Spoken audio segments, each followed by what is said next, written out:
Good morning, everybody. My name is Nancy Lindborg. I'm the president and CEO here at the U.S. Institute of Peace, and I'm delighted to welcome you here today. A special welcome to our esteemed guest of honor, Prime Minister Imran Khan, and to the delegation who's traveled far to be here with him. A warm welcome to everybody who's joining us online, and you can join the conversation at USIP on Twitter with hashtag ImranKhanUSIP. And I'm delighted everyone could be here for the conversation today. This is the kind of conversation that is the hallmark of U.S. Institute of Peace, which was founded 35 years ago by Congress as an independent, nonpartisan, national institution dedicated to reducing international violent conflict. And we very strongly believe that peace is possible, that peace is practical, and it is absolutely essential for U.S. and international security. So we pursue our mission by linking research with policy, with training, and with action, working on the ground with partners. Our Pakistan program is one of our largest here at the Institute, and we've been active in the country since 2011. We partner with a network of civil society organizations, innovators, scholars, and policymakers to support local programs, conduct research and analysis, and convene local peace builders. We've supported programs in cities and villages throughout Pakistan. We focus on increasing tolerance of diversity using arts, media, and culture to promote dialogue and peace education. USIP partners in Pakistan have reached more than 130,000 youth and has helped support their peace-building activities. I've been fortunate to have a chance to visit and to see the extraordinary impact that these young leaders are having. We also work with other institutions, including the police, to promote police-community relations and enable the police to be more effective at nonviolent means of addressing conflict.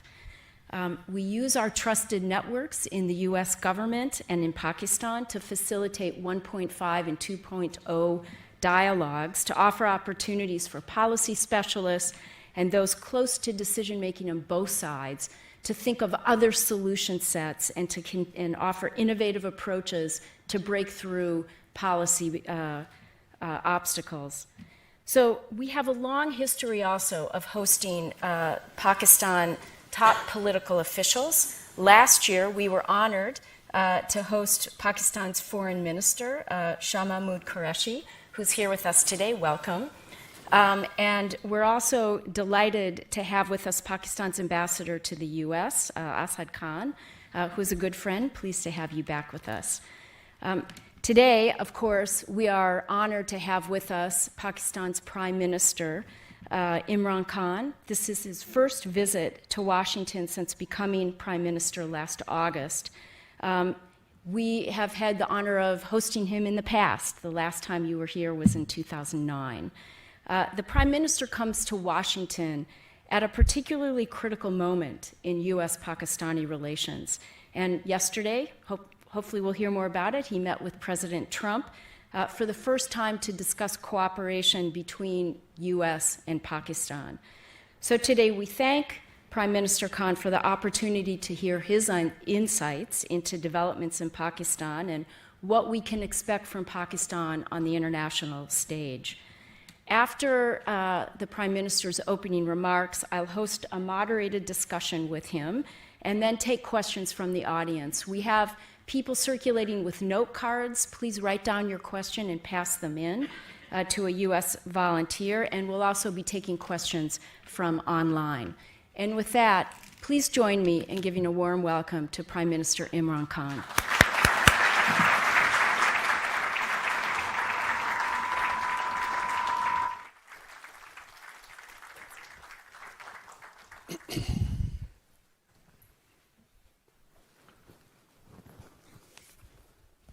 Thank you very much, Nancy. The United States Institute of Peace, I want to thank you for inviting me here and listening to my views about Pakistan's policy. And I start with how someone like me, a sportsman for 20 years, international sportsman who ended up in politics. I'm the first generation Pakistani. My parents were born in colonial India. I was the first generation who grew up in an independent Pakistan. We grew up with a lot of pride. My parents reminded me always how awful it was to live in a colonial, in a country where you didn't have your freedom. So I valued the freedom of being in an independent country. And we took great pride when Pakistan started growing rapidly in the 60s. It's not used to my voice, I think it's too heavy. In the 60s, Pakistan was the fastest growing country in the whole region. Pakistan was a country which gave us hope. We grew up feeling that this is a country with a destiny. And then things started going wrong from 70s onwards. And I was playing cricket for 2 decades, international sportsman. I finished in the early 90s. And my initial thought after playing sport was to go into social work. I had already started building a cancer hospital. My mother had died of cancer. And I realized that there was no cancer hospital in Pakistan, so I thought I would build one, specifically because poor people cannot afford cancer treatment. So I spent 6-7 years of my life after cricket building and then running the hospital. But it was during that time I realized that this is a big country. Social work was not going to change it. The only way we would change our country is joining politics. Change only comes through when you head a government and bring about a change. And the reason why I joined politics was because I realized our politics was going in a direction which was leading Pakistan to nowhere. Problem with most ex-colonial countries was exactly what Pakistan was facing. If you look at Africa, you look at the independence movements in Africa, and then the leaders who came from the independence movement once they assumed government, a similar pattern took place. The moment they got power, they used power for benefiting themselves. Corruption was the main reason why countries could not reach their potential. And Pakistan was exactly that country which in 60s, while was taking off, from mid-80s onwards, it started going down because of corruption of the ruling elite. So when I formed my party in 1996, it was on an anti-corruption platform. And I campaigned for 15 years in the political wilderness, talking about corruption, and could not make people understand the relevance, the relation between corruption and poverty. People could not relate the two. Somehow in ex-colonial countries, people thought taking money from the government was nothing wrong with it because it was not your government. It was a foreign government which was ruling over you. So if you evaded taxes, there was, you were not doing anything wrong. And similarly, corruption. So I formed my party, as I said, in 1996. For 15 years, I had only a few people with me, and no one thought I had a chance. But then suddenly, people began to understand what I was saying. So the party then began to take off about 7 years ago. And in 2013, we formed government in one of the 4 provinces. And because of our performance in that one in that one province in 2018, we won the elections. So what has been the main challenge since we've come to power 10 months ago? Number one challenge was inheriting a country which was bankrupt. We had the the biggest current account and fiscal deficits. But worse, what corruption does is it's not just a question of bankrupting a country and money being laundered out of the country. What happens is the ruling elites, when they make money, when they make money out of corruption, they then have to take it out of the country because otherwise people would ask them questions, where did the money come from? So you suffer in two ways. Number one, the money which should go to human development ends up going into people's pockets. But secondly, that money leaves the country.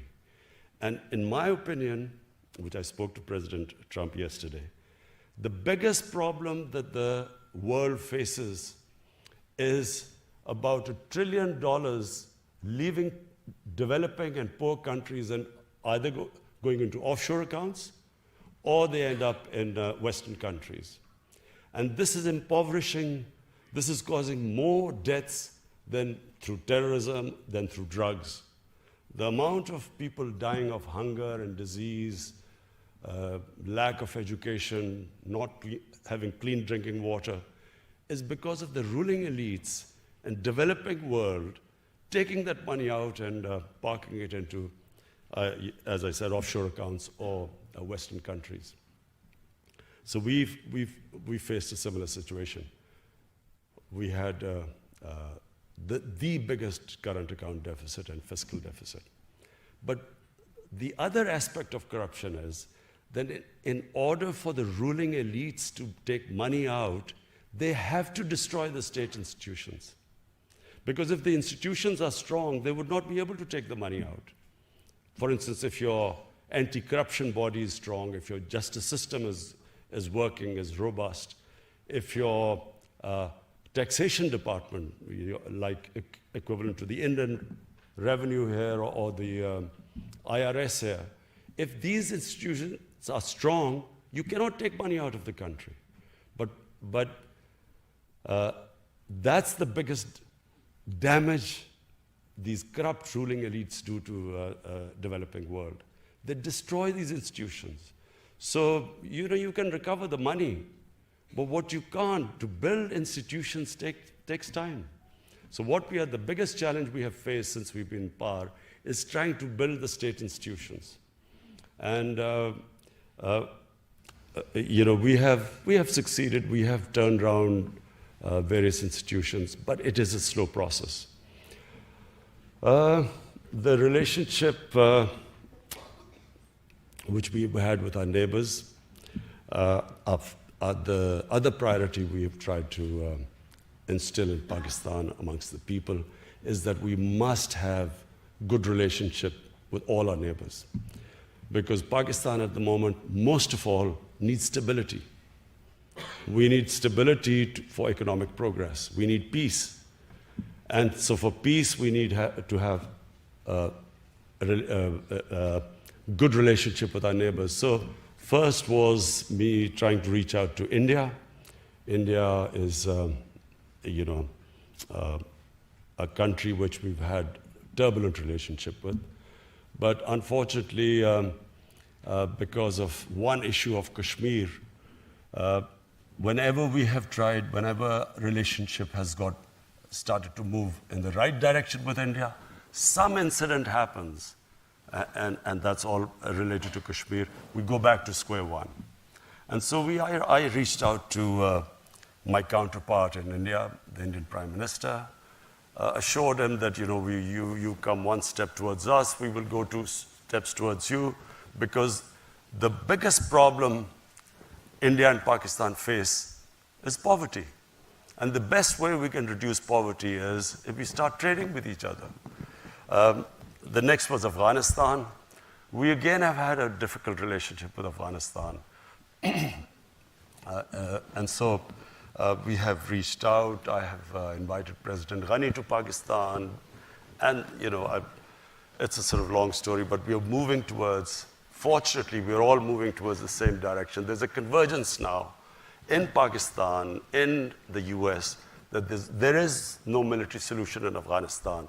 So we're all working towards the peace process. Similarly, with Iran, we've had sort of a decent relationship with Iran without, it's not really a warm relationship, but a decent relationship with them. So we reached out to all our neighbors. And the next is the US. US is a superpower. You have to have good relationship with the US, whether you like it or not. So I was a bit worried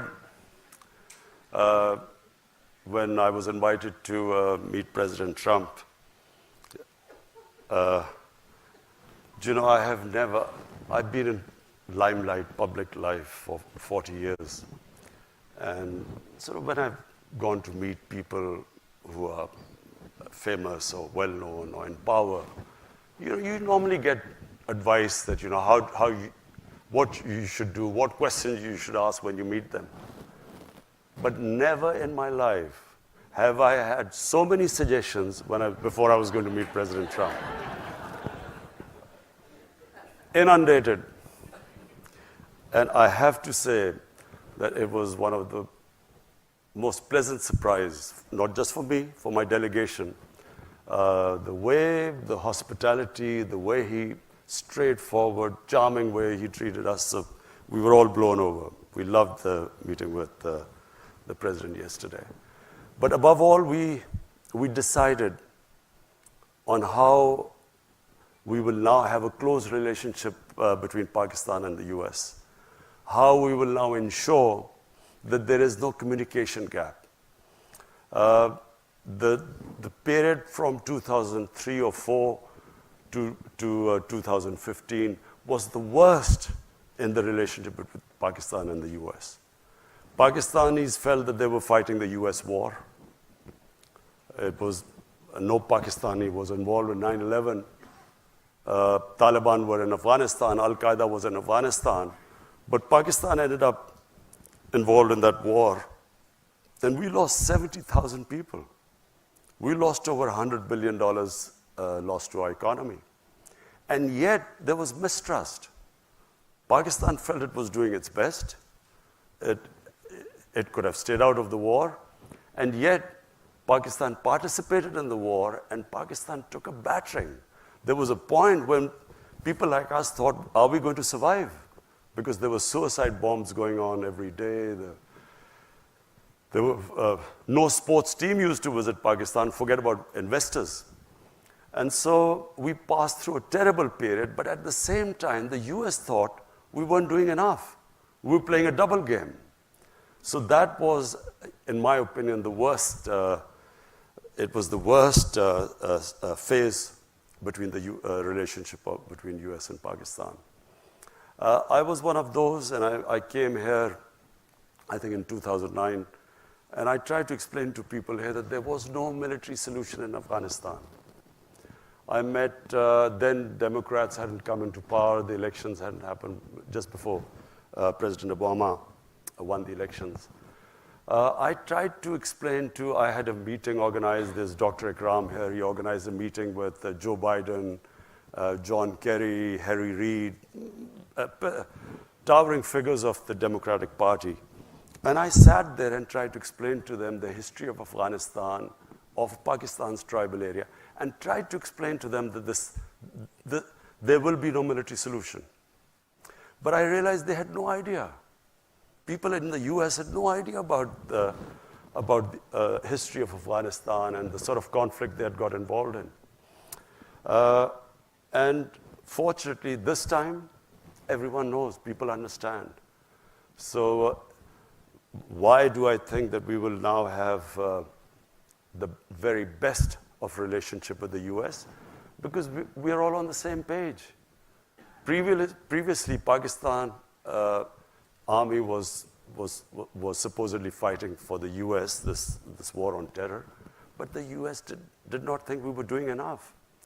And in Pakistan, we thought we had gone out of our way. This time, the Pakistan state, our security forces, the United States, all of us are on the same page. That peace in Afghanistan can only take place through a political settlement, through dialogue. So we are all now working on getting the Taliban to talk to the Afghan government. They're already talking to the US. And we hope that this will eventually lead to a settlement. Not easy. It's not going to be easy because there's no centralized Taliban command. It's a devolved movement. But we feel that if we all work together, we feel this is the best chance of there to be peace in Afghanistan. Apart from that, domestically, just one final word before I take your questions. I've struggled these 23 years to get into power. Most of these, as I said, in wilderness, political wilderness. I was not fighting political parties. I felt I was fighting a mafia. And the Supreme Court of Pakistan, actually, when there was this famous court case where the Prime Minister was dismissed, actually called the ruling party a Sicilian mafia. And I say a mafia because this is not normal politics. Because the two ruling families had been in power off and on for 30 years. And when you are in power for 30 years, their penetration was right down in the bureaucracy, in the judiciary, in the election commission.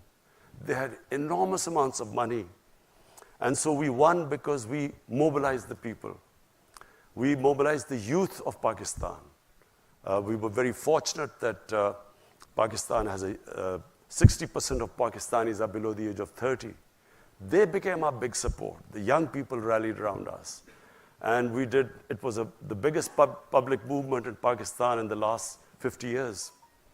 And so we won despite coming up against big money, despite their penetration in media, the most vilification campaign, personal attacks, and despite that, we won because of social media.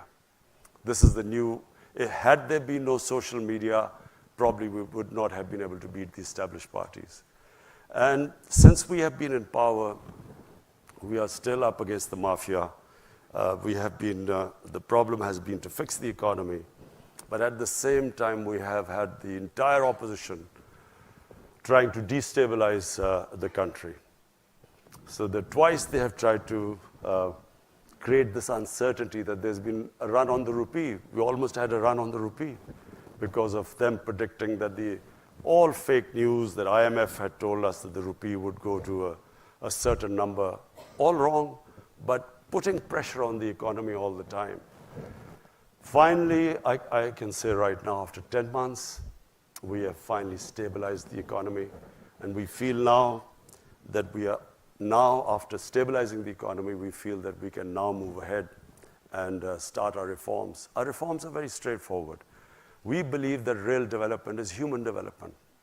So we are going to, all our money, we have decided that all the money which we retrieve from the criminal mafia, we've started a massive accountability campaign. We will then direct it towards human development. We've started one of the biggest poverty alleviation program in Pakistan's history, despite having financial constraints. But we believe that a country cannot rise if there's a small lot of rich people and a mass of poor ones. This is what's happened in Pakistan. The gap between the rich and the poor has grown with each year. And the whole system just caters for a tiny elite. The education system caters for just a tiny elite. To give you an example, we have a total of students coming from what are the elite schools, English medium schools, are 800,000. The children who go to government schools, they are about 33 million. And then children who go to Dini madrasas is 2.5 million. So we have three-tiered system. So the first thing our government is trying to do is to synthesize the syllabus, bring in science subjects, other subjects into Dini madrasas, which are the religious schools. So bring them into the mainstream.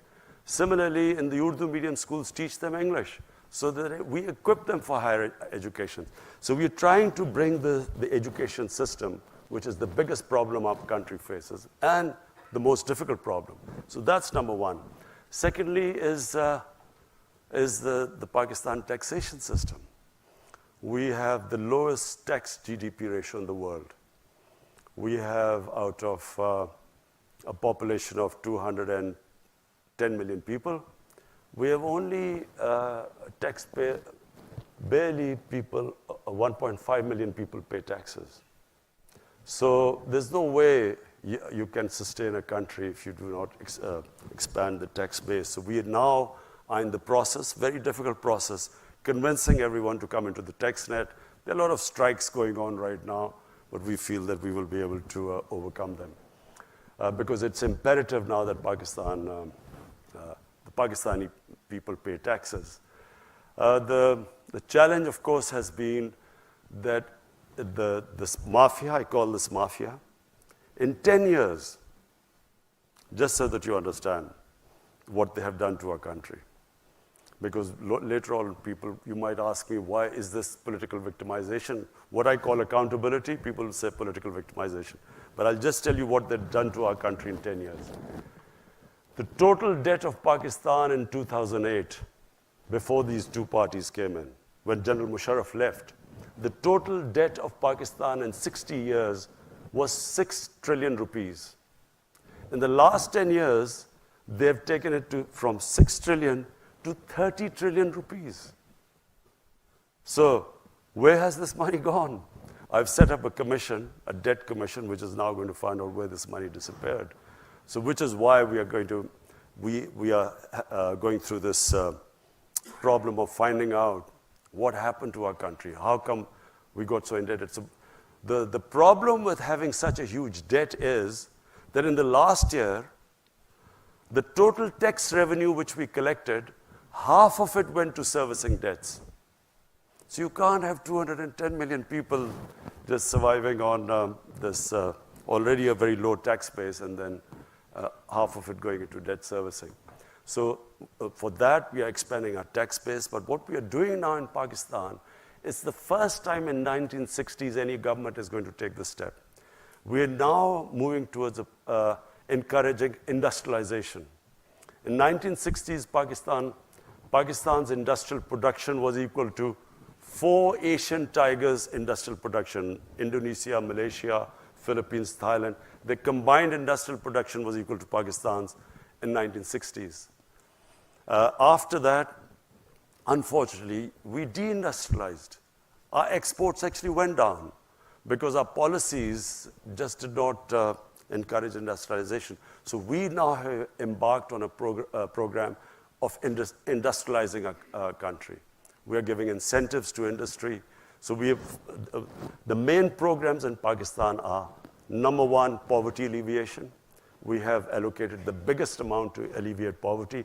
Any money retrieved from these big crooks will go straight into the poverty alleviation program. Secondly, industrialization.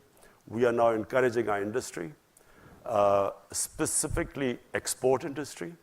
We have trade agreements, one with China where we hope that we will be able to free trade agreement with, a preferential trade agreement with China, where we hope to export our stuff to China. China has imports of $2 trillion.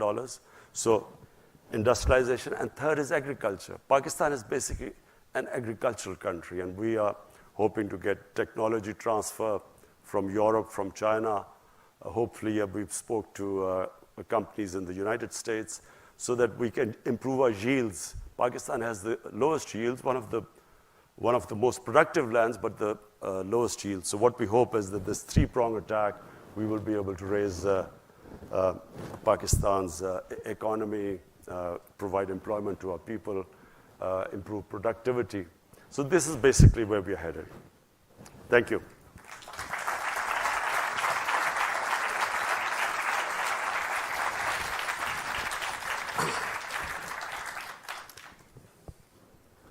Thank you, Prime Minister. Thank you for a very rich view of the challenges you're facing and the approach that you're taking.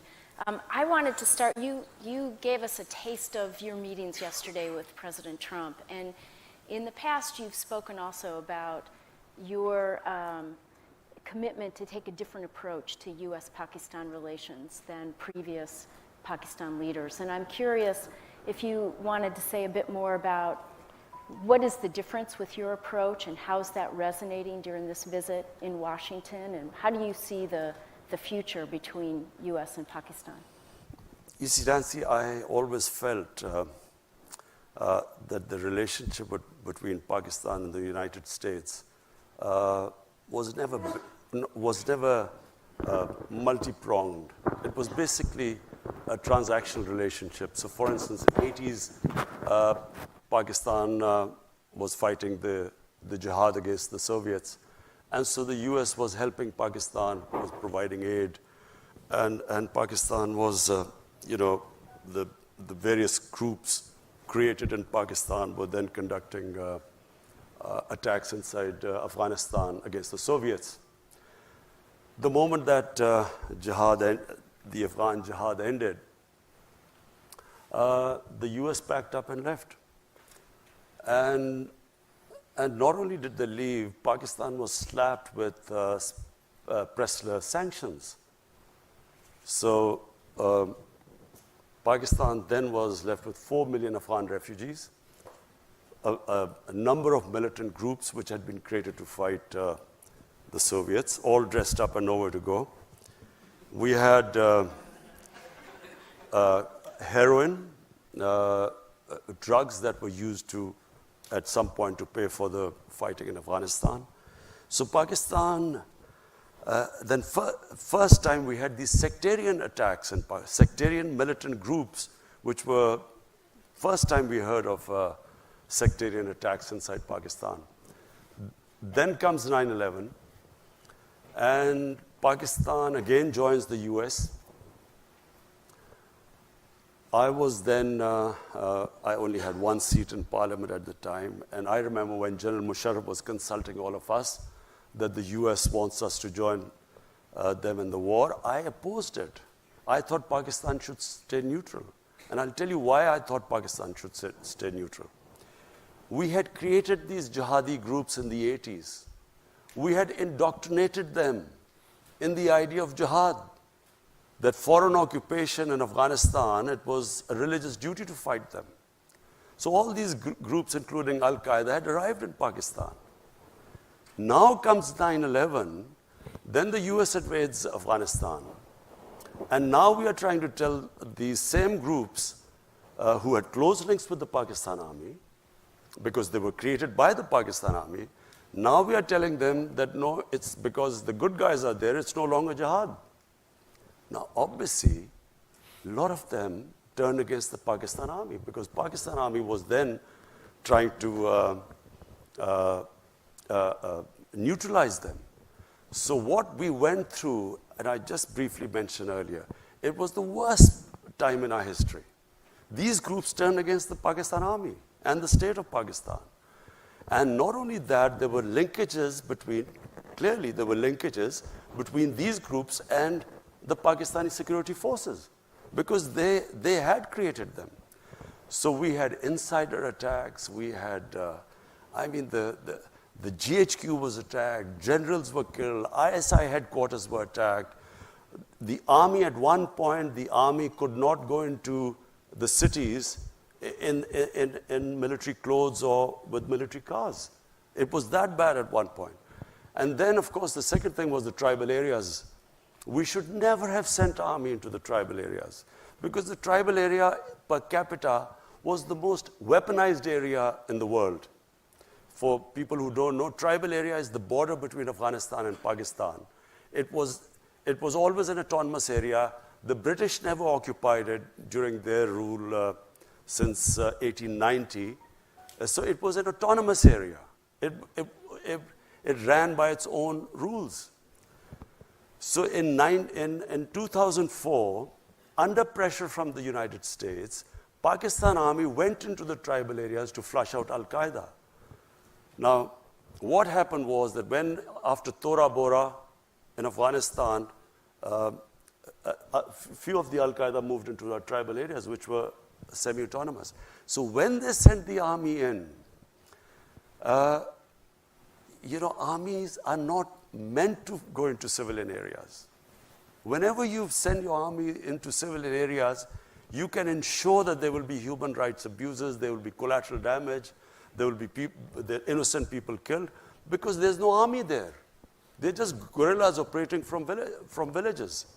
So, the collateral damage created what became the Pakistani Taliban. There was no Pakistani Taliban before. So we then had the people of tribal areas suffered. One point there were these militants, the other side was the Pakistan army. Half of the tribal area was then internally displaced. The damage, we still haven't, the amount of damage done in the tribal area, we still haven't got the resources to compensate them. So basically the country went through hell. In my opinion, we should have stayed neutral.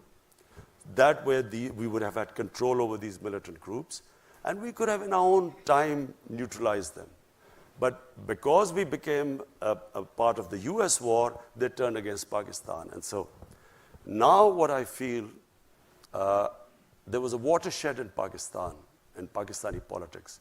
In 2014, the TTP, the Pakistani Taliban, they slaughtered 150 school children in what was called the APS, the Army Public School. There was a reaction within Pakistan. All the political parties then signed a paper called the National Action Plan. And we all decided after that we will not allow any militant groups to operate inside Pakistan. Until we came into power, the governments did not have the political will, because when you talk about the militant groups, they still have about 30 to 40,000 armed people who have been trained and in some sort of a theater, who fought either in Afghanistan, maybe in Kashmir. So we were the first government who has now started disarming all the militant groups. This is the first time it is happening. We have taken over their institutes, their seminaries. We've got administrators there. So it is the first time in Pakistan that we have decided there will be no armed militias inside our country. Which relates to the next question I want to ask you, and it's been in the news a lot. It's clearly a significant element in US-Pakistan relationships, and that's what you referred to as well, the ongoing Afghan peace process, and the possibilities that we might actually have some breakthroughs. And building on what you just said, is the Pakistan government able and willing to make the commitments to really help move these dialogues forward, especially in the event that the Taliban and the Afghan government aren't able to get a meeting organized? It's just for people's benefit. The fear amongst the Pakistan military establishment was always that there would be a two-front situation. So there would be, the Eastern Front, which is India, and then if Afghanistan was also in the Indian sphere of influence, then Pakistan would be sandwiched between these two. And so this was always the worry about the Pakistan military establishment, and which is why they wanted what was called the strategic depth. But this has changed. Today, there is no concept in Pakistan of strategic depth, because we feel that by interfering in Afghanistan, in order to secure the strategic depth, we have actually done a lot of damage to our own country, and for no rhyme or reason, we have become partisan in Afghanistan's internal affairs. Now, and I speak for Pakistan Army because, normally there was that, there's a Pakistan Army is this independent entity, and, the governments have no control over it. I can sit here and tell you that as I speak, the Pakistan Army is exactly behind the government's program. Whatever our policies from day one we've arrived, peace with India, they were behind. When I decided to release the Indian pilot who had been shot down in Pakistan, the army was right behind me. So we today speak as, that there's no difference between the policies of the Pakistan security forces or the Pakistan's democratic government. And we believe that we should not ever interfere in the internal affairs of Afghanistan. Let the Afghans decide what they want, what sort of government they want, and we should facilitate the peace process. So this is the big difference now. Okay. We are all on the same page, and fortunately now that the United States is on the same page too, because, after, the Einstein's definition of madness, trying to do the same thing over and over again and expecting a different result, 19 years of conflict. And if they had gone, thank God for President Trump, I mean, this could have gone on for another 19 years without any result. But it sounds like you're willing to use your leverage with the Taliban to facilitate the peace process, you see, which is a big welcome change. Taliban delegation wanted to meet me a few months back, and they want, and when I became the prime minister. And it's because I always maintained that there was no military solution, while everyone else in Pakistan's political spectrum kept sort of agreeing that there was some military solution. So because of that, I had a certain amount of credibility amongst them. They wanted to meet me, but the Afghan government at that point did not want me to meet them. So I did not meet them, but now when I go back, after meeting President Trump, and also I've spoken to President Ghani, now I will meet the Taliban, and I will try my best to get them to talk to the Afghan government, and so that the election in Afghanistan must be an inclusive election where the Taliban also participate in it. Great, thanks. I want to ask something that's very important to people here, and that is the view that in Pakistan, censorship and harassment of the press, of activists and dissenting voices, of women, is on the rise. And you just spoke very eloquently about a new Pakistan, talked about the inequalities that have plagued the economy. And I'm curious, what are your thoughts and commitments about also protecting the pluralism and the freedom of speech and of the media that's so important to a democratic Pakistan? Just let me say one thing. My government, and time will prove this, will be the most inclusive government in Pakistan ever. We will try, we have already now ensured full protection for our minorities. We have, I won't go into detail, but there's one element where we still have a problem. But what we have done, no government has done before. And I'll give you an example that there was this case of Asia Bibi. She was this Christian woman who was jailed, and no judge would try them because of blasphemy. And because of the strength of one particular group, which had the previous government was held hostage by the group. They came in and they literally blocked the roads. And people were scared of that group. So when the judgment was given to free her by the Supreme Court, the same group then threatened. They came out on the streets. They were rioting for 2 days, and the stage was held hostage for 2 days. But this is the first government that, on the next opportune moment, actually took them out. We put them in jails. We just completely, and Asia Bibi was then safely, she came out, and then she wanted to leave the country, and we helped her. So all I'm saying is that this government you will see that it will treat its minorities as equal citizens. There's just one thing, I don't want to go into details, but there's one aspect, I can't talk about it, but we have still a problem. I'm not saying we've completely controlled the situation, but you will see that this is not out of worry about what the Western world or any other people say about us. It's because out of our conviction that our minorities, according to our religion, according to our constitution, are equal citizens. Now the media. I have, my life, I went to university in England, and I spent about 18 summers of my life in England. And I've seen the British media, very open, very free media. The Pakistan media, in my opinion, is even freer than the British media. There is the media in Pakistan, is not just free, but sometimes out of control. I can tell you that in Britain, no media would have published things like, or said on television things like the Pakistan media has done. I can tell you since I've been in power. Imagine, I don't even think in America this would be allowed, even though the media has this love-hate relationship with President Trump, more hate than love sometimes. But imagine that, again, a prime minister of a country, and this man sits on television and says that I can tell you that he's getting divorced tomorrow.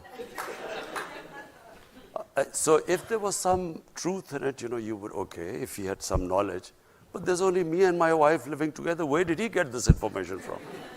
But this sort of thing, in the olden days, I can tell you that this guy would have been beaten up.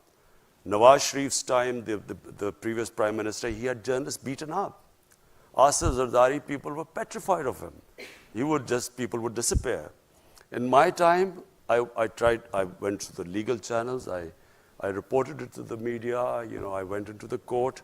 All I'm saying is that what the media in Pakistan is, you will not find a media like that. And I remember the previous ambassador to Pakistan, him saying that the media was out of control. So what we need is to control the media, and not through the government, but through a media watchdog. At the moment, there are 2 or 3 things the media did. One is that they started reporting wrongly that the IMF had said that the rupee would fall, to a number they quoted. There was a run on the rupee.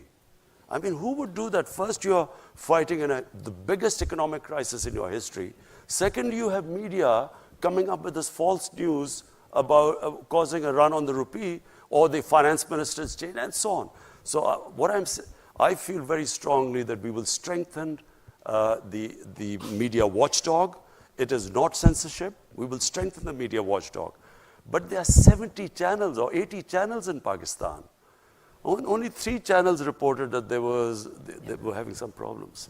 So we have a whole afternoon's worth of questions for you.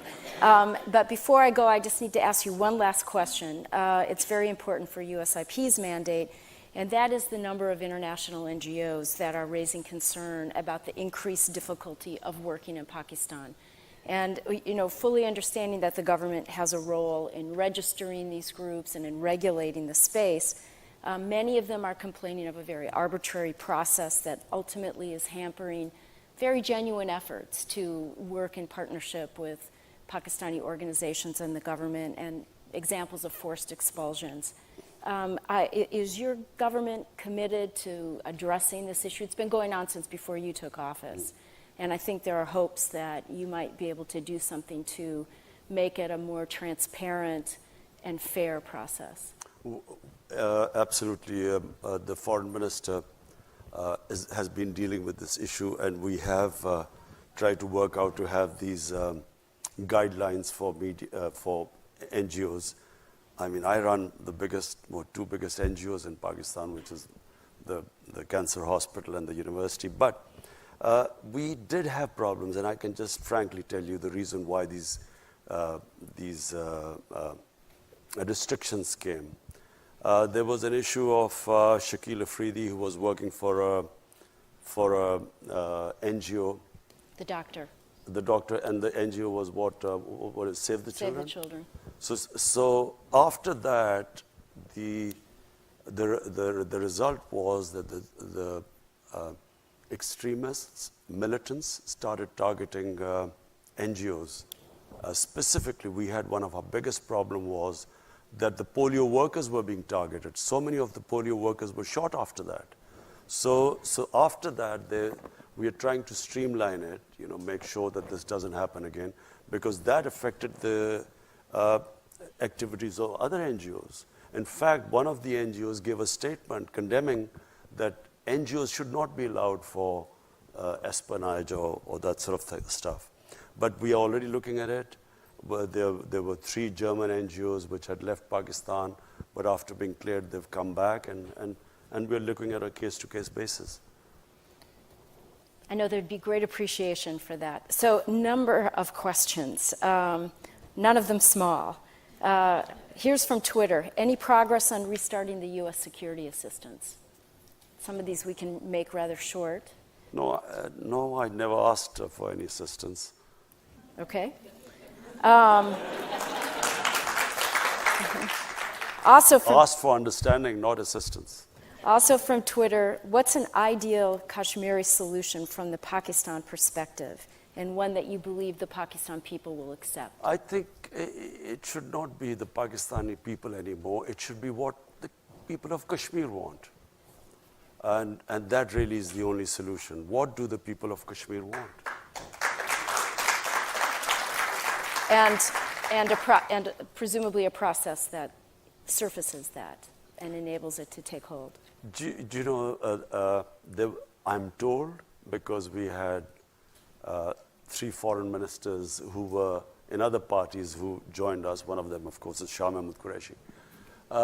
And 2 of them told me that actually they came pretty close in the time of General Musharraf and when Mr. Vajpayee was the Prime Minister of India. Apparently, they came pretty close. There was some sort of convergence on a phased movement on Kashmir, on sort of various steps to be taken, and over a period of time, some sort of a referendum. Anyway, but I don't want to say anything right now because it's a delicate issue. But there is a solution, and the solution has to be with the will of the people of Kashmir. So you covered this, but I see about 4 questions going back to this issue of media censorship. And here's one particularly that talks about TV channels are taken off, journalists are facing threats, the party's official Twitter routinely cautions journalists of committing treasons. So in a country where many journalists have been killed, do you think such rhetoric will enable and incite violence and directly affect the freedom of the press? Do you know, Nancy, I'm probably one of the biggest beneficiaries of the media. When we had free media, I gained the most because I was, until 2001, there was only one television, and that was the national television, PTV, which was totally a government-controlled television. So with the independent channels coming in, I became the biggest beneficiary because we didn't have any money. I mean, my party was pretty small for a long time. So I was able to go on television and give my point of view. And that's how my party gained, because I had a way of conveying my manifesto, how I would deal with various issues. So there is no question in Pakistan of ever clamping down on the media. I can just tell you that. There is no question. What happens is sometimes, and I will, now that you keep asking, you were stuck on media, so I'll just go, I will just tell you a bit of truth about the media. There is, as Lee Kuan Yew once famously remarked, what was sometimes called freedom of speech by the media or freedom of expression is sometimes the freedom of the owners of the media channels to conduct whatever they want to do. So in Pakistan, what we had the situation where here we were fighting. I don't know how many of you know of the Panama Papers, the Panama Revolutions. So this Panama revelations came about, like the WikiLeaks, and our prime ministers, we discovered that he had these luxury apartments in London, most expensive Mayfair. He had these 4 luxury apartments. So like an opposition like anywhere in the democracy. We asked him, where did you get the money to buy these flats? And then started this whole movement to get him to answer these questions. Now, there was a court case in the end, and in the court, he was convicted. But do you know there was a media channel, one of the most powerful media channels, they did everything to protect him. Now, this is not what a media is supposed to do. The media did everything. They covered up for him, not just protecting him. I, who was asking my democratic right, a question to asking someone, where did you get the money? I was attacked. Personal attacks. I mean, the sort of attacks I faced, no political leader I challenged, no political leader would have gone through the sort of personal attacks they went, because, you know, they couldn't attack me on my, on integrity, so they went on these personal attacks. So this is not normal for media to do this. Media is not supposed to do this. Media is supposed to be a watchdog, to bring out, you know, play the role of an opposition. But they're not about personal attacks and trying to blackmail you. We just had another case right now. There's a judge who convicted the previous prime minister. Now this judge, the opposition brought out a video blackmailing him about him with some compromising video with some woman. They brought this up. This happens in Italian mafias. It doesn't happen in democracies. So, I mean, you know, sometimes, you know, I firmly believe that eventually we will have to move where the media owners will have to disclose their source of income. You know, just like anyone else, they'll have to say, how much tax do they pay? What is the source of income? Even if you ask them how much tax you paid, some of these media say this is a freedom, it's against freedom of expression. So looking at it from that perspective versus a censorship regime, but more of a transparency effort is the focus. And Nancy, accountable media. Media should also be accountable. You know, you can't have a media sort of protecting criminals in a society.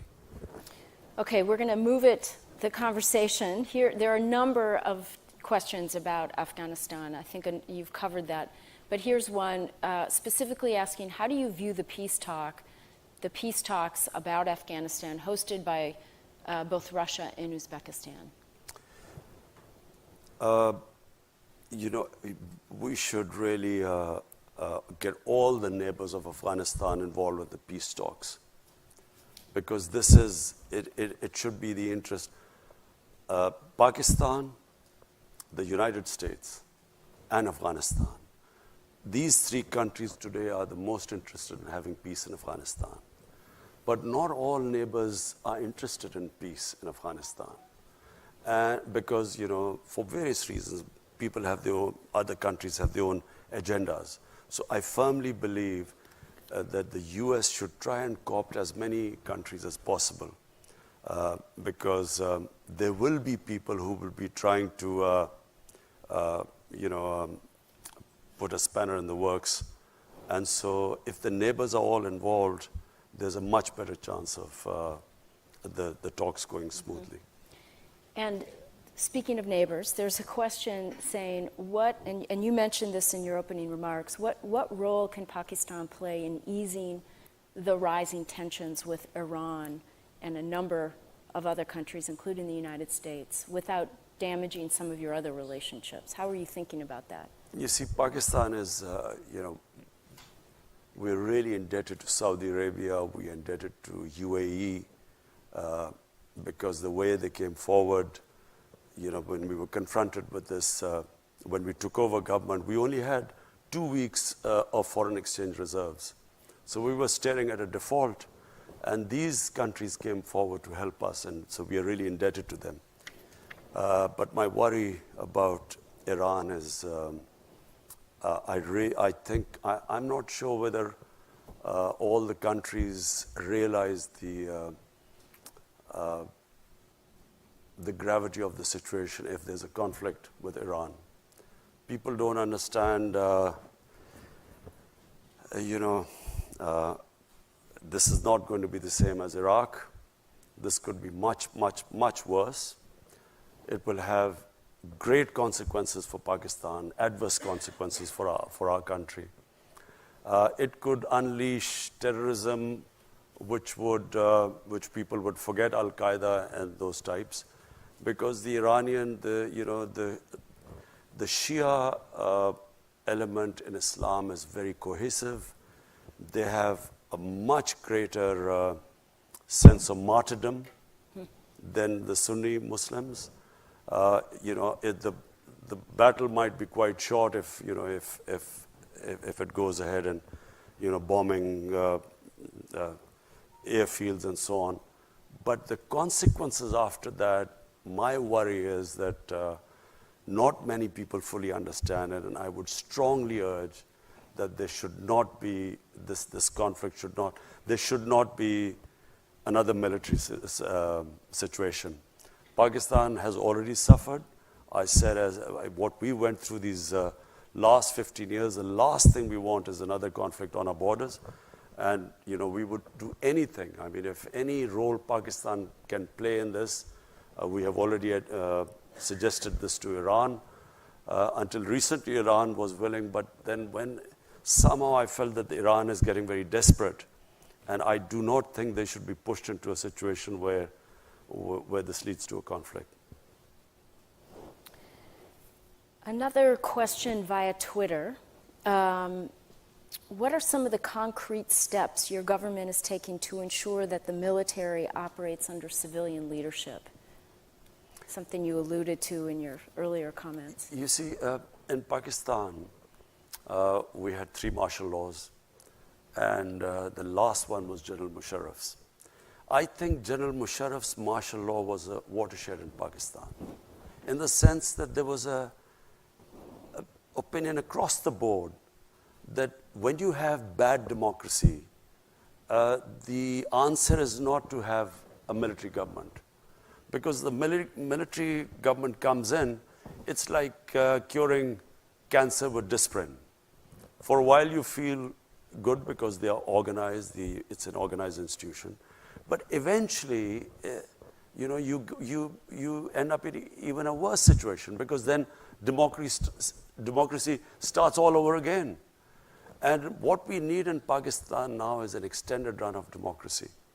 And I really do believe that the democratic evolution of the country has reached a point where now we will go towards further democracy. I mean, us winning the election is who would have thought we would have won an election against these? How many times in a 2-party system has a third party broken through? It's unheard of. I mean, nowhere in the world does a third party break through. We broke through because of social media. We actually, despite the official media sort of not giving us that sort of coverage, all the opinion polls were that we would not make it.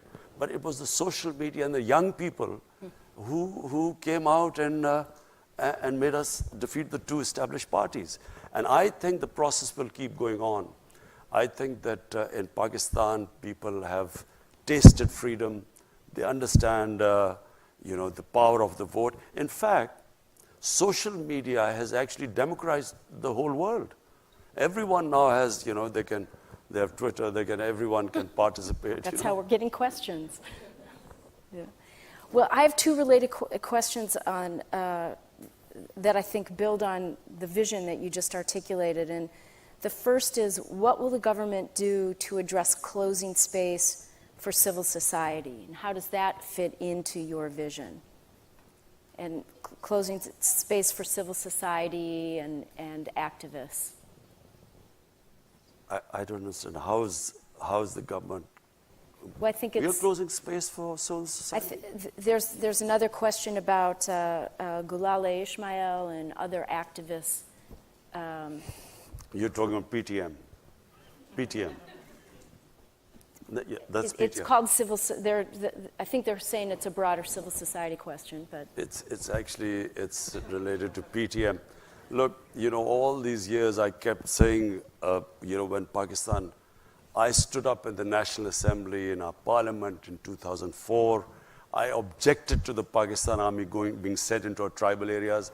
no one understood the tribal areas. The only reason I understood the tribal areas is because some 30 years back, I wrote a book on the tribal areas. I did a travel book. I went all over, and so I understood the tribal areas. As I said, it is one of the most weaponized per capita area in the world. It's a most devolved democracy. Every village is an independent entity, and so they have never allowed outside interference to come into the tribal areas. So when Pakistan Army was being sent there in 2004, I stood in the parliament, tried to explain to them that the greatest number of losses when the British were ruling India, they suffered the greatest number of losses in Waziristan, which is tribal area. So we should never have sent army there. Whenever you send an army into civilian areas, there are massive collateral damage and massive casualties and destruction. So all the time when I was speaking out against this, I was being called Taliban Khan. I was being called pro-terrorist. General Musharraf, I remember, in a meeting said that I am a terrorist without a beard.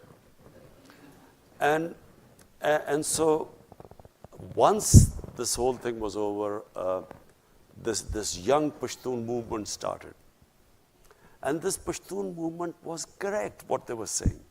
The area was devastated. The people of the tribal areas, I mean, half of them were internally displaced. Their shops were gone. Most of them relied on livestock. Livestock disappeared. The whole area was, as it is, tribal areas before 2001, 75% of the people were under the poverty line. So after this military action, they even went further down. So we had this young movement and movement stemming out of anger. And of course, they blamed the Pakistan Army for all the devastation there. And we've just had elections in the tribal area now. We've just had, first time in Pakistan's history, the tribal area has been assimilated with Pakhtunkhwa, a province.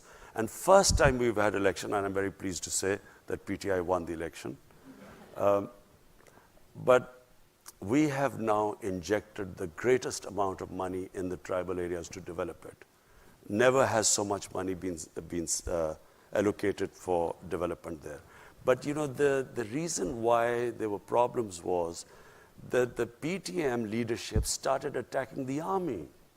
And they kept attacking the army, and the last thing happened was that they actually, civilians charged an army post, there were few people killed, and that's why there were restrictions. But now it's settling down because we've had a peaceful elections in the tribal areas. So I think we will now move on. Yeah, I think the question was probably triggered a bit by the New York Times article about the harassments and arrests of this Gulale Ismail family and friends. I wish that they would, the New York Times would also take the other point of view. Now I'm sounding like President Trump.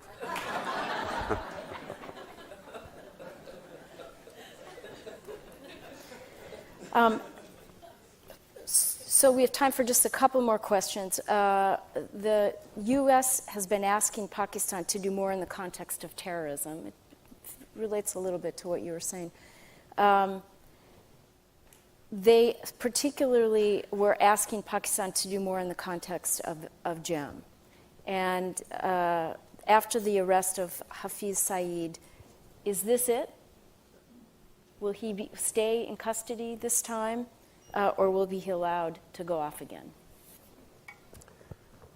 Now, you ask, first, we want an independent justice system, and you want me to predict what the justice system would do. No, look, let me just say, I repeat one thing again. It is in the interest of Pakistan that we do not allow any armed militias in our country. We have suffered. The country has suffered sectarian attacks. We have had the worst situation. It has affected our investment. Pakistan has not, it has destabilized us. This whole thing, Pulwama, what happened in February last year. It was clearly an indigenous thing. It was a Kashmiri boy radicalized by the brutality of the security forces. He blew himself up. But because this group claimed responsibility, which was in India as well, Jaish-e-Mohammed was operating in India, but Pakistan suddenly came in the limelight. So even before this had happened, we had already decided that we would disarm all militant groups in Pakistan. And it is in Pakistan's interest, I repeat, it's in our interest, because the country has had enough of militant groups. You know, we had ethnic groups, militant groups. We had, in Balochistan, we still have militant groups operating. Then we had these various religious groups. So there is a decision now, and by the way, it is across the party. Every political party has signed the National Action Plan. Pakistan is now determined, and you know, normally it was said that the security forces patronize the groups. The security forces, we would not be disarming them if the security forces were not standing behind us. You cannot disarm because the police is incapable of disarming these groups. They are trained. I mean, these people have experience of fighting in Afghanistan, some in Kashmir. The police cannot go after them. So it's the army that is helping us disarm all militant groups in our country. Mr. Prime Minister, you have been very generous with your time. We have so many more questions that we won't be able to get to. Thank you, everybody, for your questions. But before we close, I want to ask one last question, which is, this is your first visit here as Prime Minister. We have a very distinguished audience here of policymakers, people in and out of government, people who care deeply about the U.S.-Pakistan relationship. What final message would you like to leave as a closing thought for everyone? I would like to, my message from my trip, first trip as the Prime Minister to the US, I would like to have a relationship between the two countries of mutual trust. I would like to have a relationship as equals of friendship, not as it has been before, where Pakistan has sort of been, you know, it's like Pakistan wanting aid from the US, and then as for aid, Pakistan is expected to do certain things. The reason why I'm happy leaving the US this time, because we have a relationship now based on a mutual interest, which is peace in Afghanistan. And, you know, someone asked that, will you get this funds? I hate the idea that we would be asking for funds, not US, from anyone. Because aid has been one of the biggest curses for my country. What it has done is, it has created the dependency syndrome. We have become, you know, when I went on my first trip to Saudi Arabia, I came back, what have you got from there? As if I'd gone there to beg for money. And I think it's humiliating for a country. Countries rise because of self-respect and self-esteem. No countries rise by begging and borrowing for money. So my relationship with the US would be, I would like a relationship with, a dignified relationship with the US, where never again should we ever have that humiliating phase. I can tell you as a Pakistani, never did I feel more humiliated when Osama bin Laden was taken out in Pakistan by the US troops. Never did I feel more humiliated, because here was a country which was supposed to be an ally, and our ally did not trust us. So as a Pakistani, for every Pakistani, it was humiliating. We never want to be in that same position again. We want to have a relationship of friendship. And it doesn't matter, you know, friend can be rich and the other can not be so rich. But so what? You know, it's about a dignified relationship, and that's what I hope to have with the US.